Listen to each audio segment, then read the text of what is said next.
하나님 말씀 느헤미야 7장 51절에서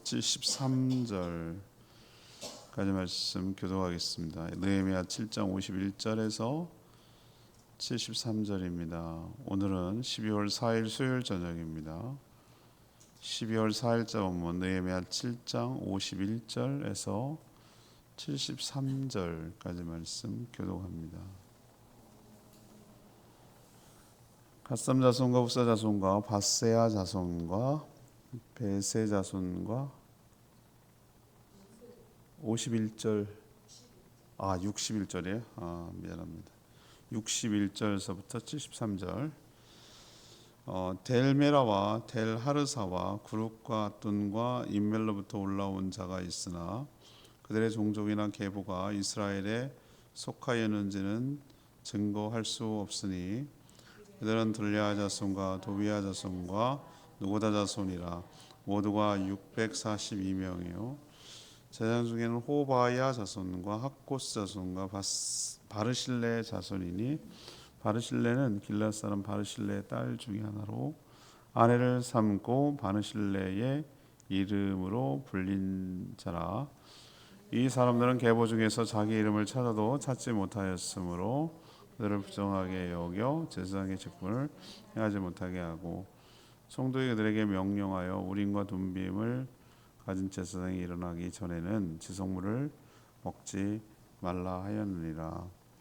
온 회중의 학계는 42,360명이요 그의 노비가 7,337명이요 그들에게 노래하는 남녀가 245명이었고 말이 736마리요 노새가 245마리요 낙타가 435마리요 나귀가 6,720마리였느니라. 어떤 족자들은 역사를 위하여 보조하였고 총독은 금천 드람카마와 대접 50과 제사장의 의복 530벌을 곡물 곡간에 드렸고 또 어떤 족장들은 금 2만 드라카마와 은 2,200마네를 역사 곡간에 드렸고 그 나머지 백성은 근 2만 드라카마와 은 2,000마네와 제사장의 의복 67벌을 드렸느니라.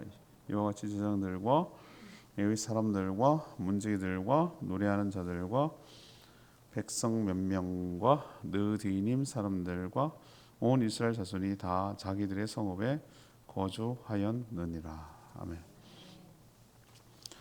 7장은 어떤 계보를 정리하는 지금 일종의 인구조사 같은 그런 성격이 있습니다.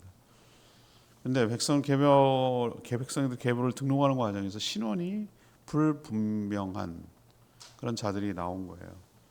그들의 출처를 찾으니까 기록을 찾을 수가 없어요. 그래서 느헤미야가 하나님의 뜻을 알 때까지 확실하게 뜻을 알 때까지는 특히 지성물 제사 드리는 것 중에 제사장만 먹을 수 있는 지성물을 가까이 하지 못하도록 그렇게 조치를 취했습니다. 귀환한 사람 총 명이 나오는데요. 모두 42,360명, 노예가 7,337명, 그리고 여러 가지 가축들도 몇 마리인지가 자세하게 소개되고 있습니다. 또 어떤 족장들은 거액으로 헌금을 했고 나머지 백성들도 또 최선을 다해서 자신의 것을 드리는 모습이 오늘 얼마를 드렸는지 기록되어 있습니다.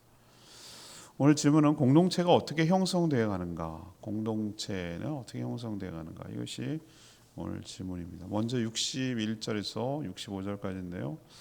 하나님의 거룩함을 지키려고 했다. 하나님의 거룩함을 지키는 가운데 공동체가 세워진다는 것이죠. 느헤미야는 느헤미야의 명령을 따라서 귀환한 이 백성들을 가문별로 조사해서 등록했는데 그런데 이제 등록하는 과정에서 신원이 불분명한 사람들이 발견됐어요. 신원이 불분명하다. 이 사람들의 조상을 기록한 계보가 없는 거예요. 그래서 불명확하게 나타나는 겁니다. 다른 사람도 문제지만 특히 제사장들이 문제였어요. 제사장들도 여기에 섞여 있는 거예요. 지금 제사장 역할을 하고 있는데 자기는 제사장이라고 하는데 이 사람들이 어디 출신인지를 모르는 거예요. 대표적으로 63절에 나오는 대로 이런 사례가 있는 거예요. 아버지의 성을 따르지 않고 이방 여인과 결혼해서 외가 쪽을 따르게 되는 거죠.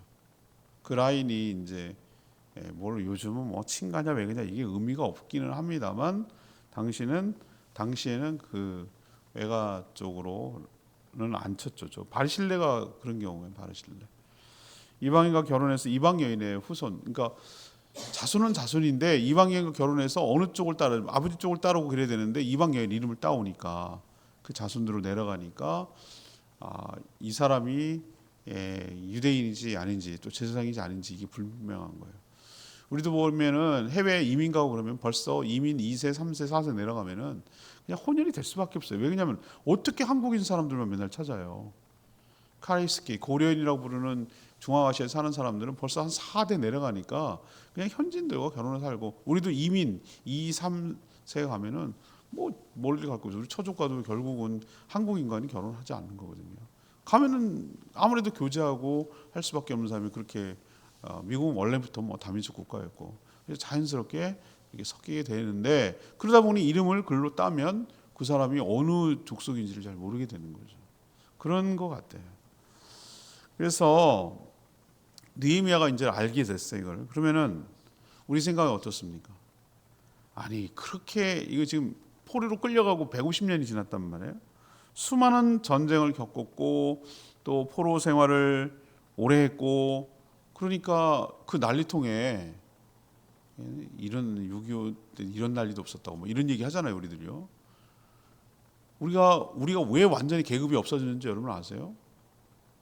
구한말 겪고요, 개혁 겪고요, 일제시대 겪고요, 6.25 겪고요. 그래서 그게 계급이라는 게 존속, 뭐 양반 쌍놈 이런 계급이 있을 수 있는 공백이 완전히 망가지고 사그라졌어요. 그런 유지할 수 있는 신분제도를 유지할 수 있는 게 없어버렸어요. 토대가 완전히 망가져 버렸어요. 그러니까 우리가 공화국이 되고 빠르게 평등한 나라가 될 수 있었던 이유가 그것도 있는 거예요. 일종의 굉장한 큰 내용을 겪은 거죠. 그러면 그런 과정을 거쳤으면 이렇게 생각할 수 있어요. 그런 난리를 쳤으니 당연히 기록이 소실되고 없지. 요즘처럼 무슨 디지털로 기록이 된 것도 아니고 그냥 넘어갈 수도 있잖아요. 넘어갈 수도 있어요. 그렇지만 그렇게 하지 않았어요. 느헤미야가 그렇게 하지 않았어요. 특히 그 다른 사람 모르겠고 하나님의 성물, 그러니까 하나님의 제사를 드리거나 드릴 때 나오는 제사장들만 먹을 수 있는 게 있어요. 특정 제사에 따라서 특정 부위는 이건 제사장 몫이거든요. 그리고 뭐 진설병 같은 거는 이건 제사장만 먹을 수 있어요. 아무나 못 먹게 돼 있어요. 그래서 그거를 먹는 경우 이거를 잘못 부정하게 만약에 제사장이 아닌 사람을 그것을 먹게 되면 그건 굉장히 율법을 어기고 하나님 앞에 뭐랄까 거룩함을 훼손하는 거거든요. 심각한 경우가 생길 수 있어요. 그래서 일단은 오늘 뭐라고 조치를 했냐면 그렇다고 이 사람이 제사장이라고 자기는 하고 있는데 인지 아닌지 어떻게 알아? 모르잖아요. 모를 수 있잖아요. 그래서 우림과 우림과 둠밈을 가진 제사장이 세워지기 전까지 이 얘기는 뭐냐면 대제사장이에요, 대제사장. 여러분 우림과 둠밈이라는 게 여러분 어디서 나오는 겁니까? 레위기에서 나와요. 레위기에서 이 복장인데요. 여러분 레위기 그 제사장 복장 아시죠? 그걸 아주 디테일하게 설명해 놓잖아요. 뭐 에봇이 어떻고 뭐 여기가 뭐 일종의 조끼 같은 거예요. 걸쳐 작업복 같은 앞치마 같은 건데 이 안에 12지파를 상징하는 그것이 있고 보석이 다 들어 있어요. 그리고 또 여기 우림과 둠빔이라고 하는 뭔지는 몰라요. 근데 주사위 같다고 학자들은 얘기하는 거예요. 주사위 같다. 그래갖고 yes or no 둘 다 yes, 둘 다 no, yes, no, wait 기다리고 뭐 이런 식의 개념이었다고 그래요. 그러니까 동시에 이걸 뽑았는데 yes로 나오면 하나님 뜻인 줄 알고 했다는 거예요. 이거 뭐야 이거 운빨이야? 뭐 이렇게 나올 수 있는데 그런 가운데 하나님의 뜻을 찾아가는 방법이었어요. 그게 그 가운데 하나님 섭리가 있다고 보는 거죠. 제비뽑기도. 그래서 노가 나오면 이거 아니야라고 하고 뭐 그런 이것도 일종의 점치는 것 같기도 하고 하여튼 하나님의 개입을 믿고 이것을 복장을 갖추는 기구였단 말이에요. 그러니까 이 얘기는 뭐냐면 하나님의 뜻을 확실하게 알 때까지는 유보예요. 유보. 그래서 직무에서 배제시켰어요. 이 사람은 온전하지 확인이 될 때까지는 성물을 먹지 마라라고 조치를 했어요. 여러분 이거를 이런 느헤미야의 조치를 보면서 여러분 무슨 생각이 드세요? 아우 까다롭기는 뭐 이런 생각 드세요? 어떤 것은 굉장히 포용력 있고 어떤 것은 굉장히 뭐라 그럴까 수용하고 용납이 되고 관용으로 베풀어야 될 게 있어요. 그게 대부분 일반적이에요. 그렇게 우리가 그런 태도로 살아가는 게 중요하긴 해요. 근데 여러분 하나 기억해야 될 게 있어요. 안 되는 게 있어요. 그걸 건드리면 안 되는 게 있어요. 그건 타협이 안 되는 게 있어요. 특히 하나님과 관련돼서 그것을 거룩함을 훼손하는 일은 절대 타협이 있을 수가 없어요. 그게 타협이 되는 순간 그건 진짜 이단이 되는 거예요. 수많은 여러 가지 하나님께서는 다 어느 정도 포용력이 가세요. 수많은 우리 교단의 차이가 있잖아요. 예? 예를 들면 뭐 여러 가지 교파 중에서 장로교도 있고 감리교도 있고 성결교도 있고 뭐 순복음도 있고 뭐 침례교도 있고 뭐 여러 가지 교단들이 있잖아요. 루터교도 있고 있는 성공회도 있고 그런데 그 정도는 그래도 우리가 수용이 돼. 왜? 복음의 진수를 훼손하지 않기 때문에 예수 그리스도를 부정하지 않기 때문에 그거는 그냥 우리가 큰 복음주의권 안에서 좀 다르지만 좀 차이는 있지만 그 정도 본질을 훼손할 만큼 차이는 못 느끼니까 우리가 서로 용납하고 그리스도 안에서 같이 가는데 본질을 건드리고 훼손하는 거 하나님 특히 하나님을 건드리는 거 성부 성자 성령 하나님을 건드리는 거 특히 뭐 신천지나 뭐 이런 데는 안상홍 증인의 저기 하나님의 교회 있잖아요. 그거를 뭐 하는 겁니까? 쥐가 하나님이라고 그러잖아요. 찬송가가 바뀌었어요. 성부장 성령 자리에 안상홍님을 넣어요. 안상홍. 걔네 찬송가는 참 기가 막히잖아요. 이거는 타협의 대상이 아니에요. 그래서 우리는 이단으로 판정되고 이건 도저히 우리는 같이 할 수 없는 완전히 거룩함을 훼손하는 일이라고 될 때 예수 그리스도를 통한 구원이 아니라 다른 구원이 있다고 생각하는 주장하는 사람이 있다든가 하여튼 성부 성자 성령 하나님과 관련되어서 거기에 거룩함을 훼손하는 경우는 이거는 용납이 안 돼요. 같이 갈 수가 없어요. 별것 아니고 사소한 것일 수도 있어요. 그렇지만 하나님이 계시는 공동체가 거룩함을 유지하기를 바라시는 것이 하나님의 뜻인 줄로 믿습니다.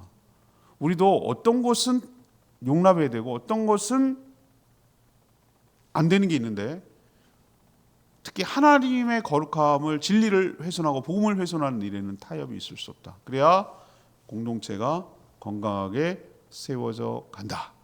이것을 우리에게 분명하고 뚜렷하게 가르쳐주고 있는 교훈인 줄로 압니다. 자, 두 번째는 뭡니까? 두 번째 66에서 69절 66에서 69절까지는 하나님의 은혜임을 보이려고 했어요. 공동체가 어떻게 세워져 가는지를 왜 이걸 기록했냐는 거예요. 공동체를 세워가는 과정에서 이 기록이 필요했다는 건데 하나님의 은혜라는 것을 보여주려고 했다. 자, 오늘 귀환에서 예루살렘 성벽과 성문 재건 공사에 참여한 인원이 지금 총 인원이 기록되어 있죠. 몇 명입니까? 온 회중의 합계는 몇 명? 42,360명. 이 중에서 별도로 노예는 7,337명. 또 별도로 노래하는 자는 몇 명? 245명이 전체 인구예요. 물론 어린이 뭐 여성들은 빠졌을 거라고 봐요. 성인 남자가 이렇다는 정도니까 이 인구가 다 해보면 얼마 정도 될까요? 한 15만에서 20만 정도? 15만 될려나? 여성 합치고 어린이 합치고 뭐 이렇게 되면 그죠? 많이 잡아줘도 최대로 잡아줘도 20만 정도.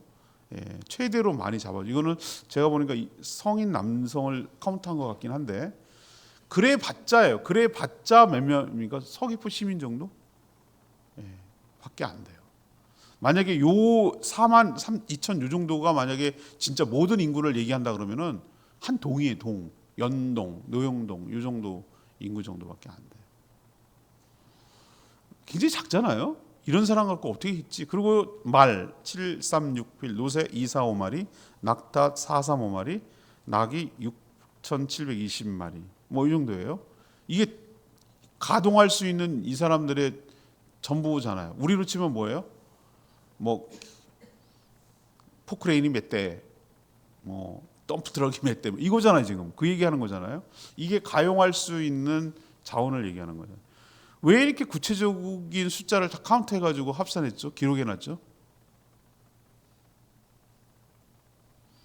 예루살렘 성벽 성문 재건 공사의 이 인원 그리고 이 가축을 가지고 참여하고 이뤄냈다는 거예요. 동시에 이런 인원과 가축으로 그렇게 엄청난 공사를 해냈다라는 의미도 있어요. 물론 적은 인원은 아니지만 52일 만에 엄청난 그 대규모 토목 공사를 요즘처럼 막 중장비가 있는 것도 아니고, 요즘 생각해 보세요. 요즘처럼 막 이렇게 돌을 어마어마하게 이렇게 올려가지고 뭐 크레인 같이 뭐 이런 거 있잖아요. 그런 거 올려가지고 이렇게 턱 올려놓고 이런 것도 없다니까요. 당시에는 전부 다 인력으로 하거나 뭐 기중기를 이용하려 전부 다 말을 이용하거나 힘을 그렇게밖에 이용 안 해서 공사를 해야 되는데 이게 얼마나 힘들겠어요. 엄청난 공사를 하기에는 많지 않은 인원이에요. 그러면 우리는 이렇게 생각할 수 있어요. 이것을 기록하는 목적이 자랑하는 건가? 와, 이 조그마한 이런 거 어떻게 그 일을 해냈대? 라고 생각하는데 저는 그 반대라고 보는 거예요. 반대라고 해석하는 거예요. 보이진 않지만, 안 나타나고 있지만 이것은 뭘 의미하는가? 하나님의 은혜가 있었기 때문에 이런 거 가지고, 이런 인원과 가축 가지고 이런 엄청난 공사가 가능했다 라는 것을 우리에게 보여주려고 여기에 기록을 남겼다고 저는 보는 거죠. 하나님의 비전을 따라 믿음으로 나아가면 저는 작은 것으로도 큰 기적이 일어날 수 있다라고 믿는 것이죠. 모든 백성이 한 마음으로 나가면 하나님께서 은혜를 부어 주실 줄 믿습니다. 하나님 그걸 가르쳐 주려고 오늘 이렇게 인원 몇 명, 가축 몇 마리 뭐 이런 것들을 전부 다 이런 식으로 카운트를 한 거라고 저는 봅니다. 자, 세 번째는 70절에서 73절까지 말씀이에요. 하나님의 사역에 모두 동참했다라는 것을 우리에게 보여주고 있습니다. 예루살렘 성벽과 성문 공사를 위해 엄청난 비용이 필요했어요. 물론 느헤미야가 바사왕으로부터 필요한 목재 내려올 때 올 때 공급받아서 왔으나 공사를 진행하는 동안 모든 사람들이 먹을 양식과 필요한 자재가 계속 공급돼야 되잖아요. 맞죠? 우리 공사할 때 보면은 항상 설계한 거 어제도 해 목사님 만나가지고 얘기하는데 자기가 생각하는 것보다 건축비는 더 든대. 항상 더 든대. 설계할 때는 토목공사 그렇게 안 주는데 거기가 산이라 가지고 산을 더 깎고 옹벽을 세우고 뭐 안전하게 하고 뭐 더 필요한 거 하고 이렇게 하다 보니까 막 계속 공사가 늘어가는 거예요. 또 어저께 말했던 그 문경 목사님 전 누리교회 거기도 처음에는 요 정도 했는데 또 뭐 이거 하고 뭐 하고 그래가지고 지금 예배는 드리고 있는데 아직도 부대 공사가 엄청나게 많이 남았다. 공사가 원래 그래요. 생각한 것보다 굉장히 더 줄어들진 않아요. 항상 대체적으로 보면 늘어요. 늘게 돼 있어요. 그러면 이런 엄청난 일을 토목공사라고 하는데 엄청난 많은 비용이 들잖아요. 그럼 어느 비용을 어떻게 할 거냐고요. 오늘 보니까 재정이 어떻게 충당되는지 샘플을 보여주는데 총독하고 족장들이 먼저 본을 보였다는 것을 알 수가 있어요. 여기 단위가 나오거든요. 우리는 지금 원이라고 치잖아요. 원. 항상 원이었겠습니까 우리나라가. 옛날에 구한말 때 그들은 환이라고 했잖아요. 환. 그래서 전부 다 나라마다 단위가 있잖아요. 어느 나라의 제국의 지배를 받았냐에 따라 다 달라요. 그래서 뭐 드라크마 뭐 이렇게 넘어가고 어느 제국, 바사 제국이냐, 바벨론 제국이냐, 페르시아 제국이냐 또는 뭐 그 전에 뭐 있던 아시리아 제국이냐에 따라서 다르고 또 유다도 어느 것의 통치를 받느냐에 따라서 뭐 두렙돈도 시작해 고드란트를 시작해가지고 달란트를 시작해가지고 여러 가지 뭐 드라크마 뭐 이런 게 나온단 말이에요. 그래서 오늘 제가 이게 얼마 정도 되는지를 제가 알려고 여기 나오는 것을 한번 환산을 하는 걸 봤어요. 금 1000다릭, 다릭이라는 그 단위가 무게다 재는 단위가 금 1000다릭은 지금으로 치면 얼마냐? 금으로 8.4kg. 이런 금이 금덩어리가 고기가 아니고요. 금덩어리가 8.4kg. 우리 고기 8.4kg에 다 못 먹어요. 어마어마한 양이거든요. 고기 8.4kg 하면은 우리 성도 회식해야 되는 거 전체 다 먹어도 되지 않나요? 8.4kg 정도 되면. 근데 금덩어리 8.4kg. 그게 금 다릭이에요. 그러면 2만 다릭은 얼마일까요? 168kg. 168. 어마어마하죠. 그러면 2,200만회는 또 뭐야? 만회 뭐네? 만회는 1.25톤. 1.25톤. 덤프트럭 1톤 트럭 생각하셔야 돼요. 그 다음에 2,000만회는 1.14톤에 해당되는 양이에요. 은이 그 정도였단 말이죠.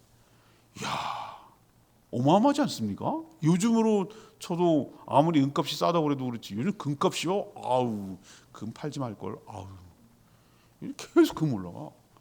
우리 회장님 이제 이번에 연합회 회장님 할 때 기념으로 작년부터 이상하게 금반지를 하더라고. 기념으로 남기려고. 그래서 회장 하나? 뭐 싶기도 하고 그런데 어쨌든 한돈만 맞추 링으로요? 한돈만 맞춰주는데도 깜짝 놀랐어요. 시세 알아보고 40만 원이 넘어요.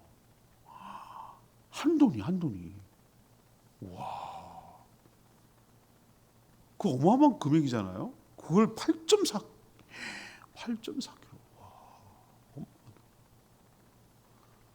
자, 이런 헌물을 드렸어요. 자기 재산 아깝지 않은 사람 세상에 어딨냐고요. 그래서 금액을 헌물을 드렸으면 이름이 나오는 법도 하잖아요. 고액자를 우리는 또 더 크게 우대하잖아요. 이게 자본주의 논리 아니겠어요? 우리도 팜플렛 할 때는 100만 원짜리 전면 이렇게 딱 우리 소정에 정해져 있어요. 우리도 룰이 정해져 있어요. 그냥 큰 거 한 장 3분의 1, 4분의 1, 5분의 1 뭐 이렇게 딱 정해져 있어요. 그리고 차등을 도와줘 더 많이 유도하고 뭐 이렇게 하는 것 같은데 아무튼 이 정도 냈으면 헌물 냈으면 이름이 나올 뻔도 하는데 오늘 뭐라고 표현됐습니까? 제가 여기에 은혜가 되고 도전이 되더라 이거예요. 뭐라고 하죠? 70절에 어떤 족장은 이 역사를 위해서 보조했는데 총독부터 유다 총독 느헤미야부터 금 1,000드라크마 대접 50개. 이건 금이에요. 금. 대접이 아니라 대접이 무슨 그릇 내놓는 게 아니에요. 금 옛날에 요즘 금괴로 보관하잖아요. 옛날에 솔로몬 때 뭘로 보관했어요? 방패를 만들어서 방패 모양의 금덩어리를 만든 거예요. 이거는 보관하는 방식이에요. 그래서 접시 그러면 진짜 그릇 진짜 그릇이라고 생각하시면 안 돼요. 그릇 모양의 금덩어리 뭐 이렇게 생각하셔야 돼요. 50개. 제사상 의복도 옛날에 큰 재산이었어요. 요즘 의복이 너무 흔해져서 문제지만 그 의복 하나 만드는 거 보통 가죽 뭐 이런 거 다 만들어야 되기 때문에 보통의 일이 아니었어요. 그래서 그것도 530벌 곡간에 드렸다 그랬어요. 또 어떤 족장들은 금 2만 드라크마 또 은 2,200만에 이걸 역사에 들었다고 그랬어요.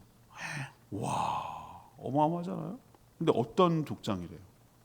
나머지 백성들 금 2만 드라크마 은 2,000만을 제사장 드렸다 그랬어요. 이렇게 어떤 족장이라고 표현된 거에서 제가 의뢰를 받았다고. 자기 이름을 드러내지 않고 조용히 하나님 나라 역사를 위해서 낸 것이죠. 그러자 72절 그 나머지 백성들도 자신의 것을 들여 헌물했다라고 오늘 기록이 나와 있어요. 여기서 우리에게 도전 주는 게 뭡니까? 하나님 나라는 물질이 필요하다 없다? 필요 없다. 필요하다. 하나님의 일은 하나님이 알아서 그렇게 말하는 사람 굉장히 믿음 좋은 사람처럼 보이지 않아요? 하나님이 알아서 한대. 그런 사람들 보면 진짜 쥐어받고 싶어. 갖다 붙이기는 갖다가 성경도 모르고 무식하게 이를 데 없는 걸 자기 스스로 폭로하는 거거든요. 그게 정말 제대로 배워야 돼요, 여러분들. 하나님의 뜻대로 한다. 나 그 말하는 사람만 있잖아요. 좀 이상하게 생각돼요.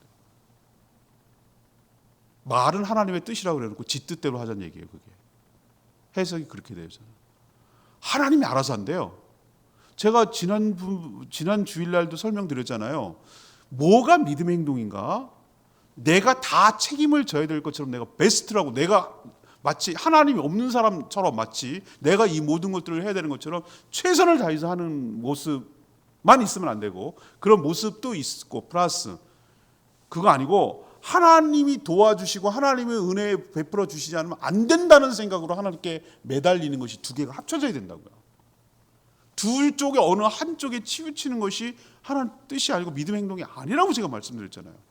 기도하면서 하나님의 은혜를 간구하고 그 은혜 속에서 내가 할 수 있는 일을 최대한 할 수 있도록 하나님 은혜, 그게 할 수 있는 그 자체가 하나님의 베풀어 주신 은혜라고 생각해야 돼요. 그렇게 할 수 있었던 것이 하나님께서 간구하고 기도한 것에 대한 결과물이라고 생각해야 된다.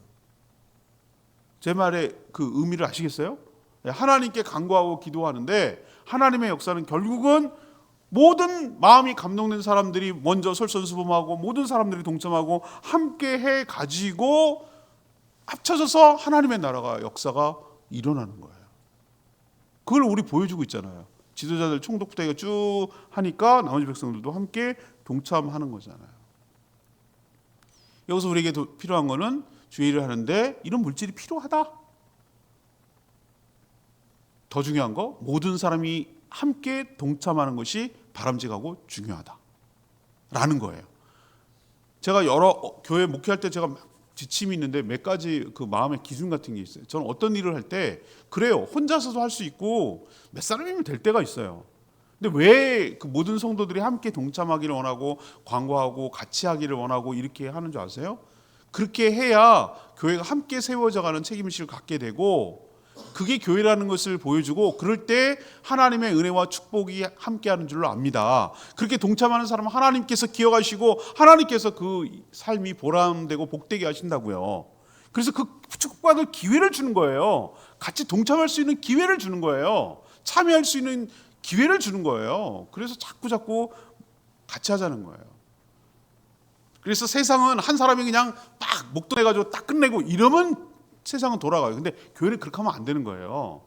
교회는 그렇게 하면 안 돼요. 그렇게 할 수 있어 하면 안 되는 거예요. 어떻게 하냐면은 전부 다 십시일반 크고 작고는 차이가 있을지 몰라도 모든 사람들이 다 마음을 모으고 보태고 함께하고 조금씩이라도 거들고 정말 그렇게 해가지고 그 모든 성도들의 마음과 정성과 중심이 이런 게 다 합쳐져가지고 똘똘 뭉쳐가지고 그리고 거기에 들어가면은 네 거니 내 거 내가 얼마 있니 막 지분 얘기하고 얼마 내가 더 공로 얘기하고 그런 거 하지 말고 그냥 하나님 나라를 위해서 모아서 그렇게 내가 거기 함께 동참했노라고 그렇게 기뻐하는 마음으로 함께 할 때 그게 건강한 교회고 공동체. 그리고 내가 얼마 있다고 티내지 말고 자랑하지 말고 차별하지 말고. 또 하나 여기서 교훈을 리더가 본을 보일 때 족장, 총독 보일 때 다른 지체들도 동참하게 됩니다. 물질만 있으면 되는 게 아니에요. 그 물질 속에 있는 마음이 함께 담길 때 놀라운 역사가 일어나게 될 줄 믿습니다. 이번에 이제 우리 차량은 예약을 해놓고 기다리고 있어요. 1년 언제 이쯤 내년 이때쯤 타게 되겠지 뭐 타면 타는 거고 뭐 그런 생각으로 기다리고 있는데 그 원리잖아요. 그 원리. 그 원리를 할 때 함께 모을 때 하나님이 거기에 은혜를 베풀어 주시고 생각지도 못했던 여러 사람들부터 도움을 얻게 하시고 은혜를 베풀어 주셔서 함께 이 일들이 일어나도록 하는 것. 그렇다고 누구가 얼마나 했는지 뭐 얼마나 했는지 그걸 또 하진 않잖아요. 그렇지만 어느 정도 모였는지는 얘기를 하잖아요. 그런 얘기를 함을 통해서 이 하나님의 역사가 어떤 식으로 일어나고 굴러가는지에 대해서 우리에게 지침을 주고 있는 귀한 말씀인 줄 믿습니다. 64절이 오늘의 말씀인데 이 사람들은 계보 중에서 자기 이름을 찾지 못했으므로 그들을 부정하게 여겨 제정꾼에 배제시켰다. 이처럼 자신의 신원을 위해서 기록하는 게 중요하구나라는 생각이 들어요. 하늘나라 생명책에 기록되어야 구원을 받습니다.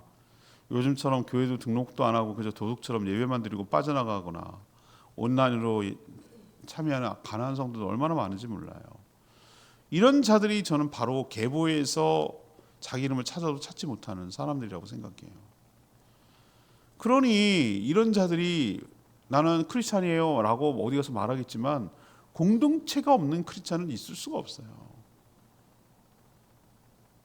여러분 그거 아셔요? 성찬이 지금 우리가 지금 제일 약화된 게 성찬이라고 전 생각을 하는데 성찬에 매주마다 드리는 게 많아요. 정확하게 말하면 성찬에 공동체가 없으면 성찬 참여하겠어요?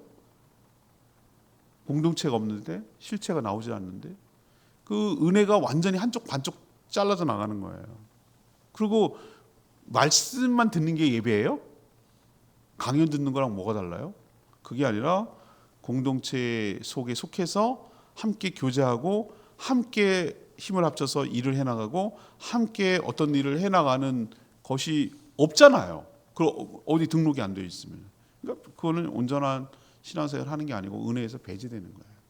그런 사람이 은혜 배제되는 거예요. 오늘도 은혜가 불분명한 사람 배제됐다고 오늘 얘기를 하잖아요.